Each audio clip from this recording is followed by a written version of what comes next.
ഗൗരവമായ ചർച്ചയിലാണ് ശരത് പവാർ. NCP BJPയിലേക്ക് ലയിച്ചേക്കാം എന്നുള്ള കാര്യങ്ങളും വരുന്നു. അങ്ങനെയാണെങ്കിൽ മഹാരാഷ്ട്രയുടെ രാഷ്ട്രീയത്തിൽ വളരെ വലിയൊരു മാറ്റമായിരിക്കും ഉണ്ടാവുക.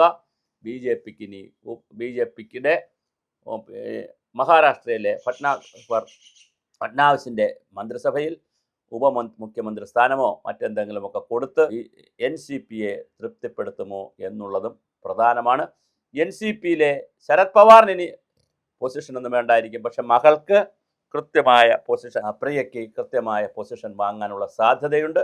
അങ്ങനെയാണെങ്കിൽ വളരെ കൃത്യമായ ഒരു പൊളിറ്റിക്സ് വീണ്ടും ഇന്ത്യയിലേക്ക് മറിയുകയാണ്. തൃണമൂൽ കോൺഗ്രസിനെ കൂടെ നിർത്തുന്നതിൽ, അതിൽ നിന്നുള്ള ഒരുപാട് MPമാരെ രാജിവെപ്പിച്ചും അല്ലാതെയൊക്കെ കൂടെ നിർത്തുന്നതിൽ BJP ശക്തമായി വിജയിച്ചു കഴിഞ്ഞു.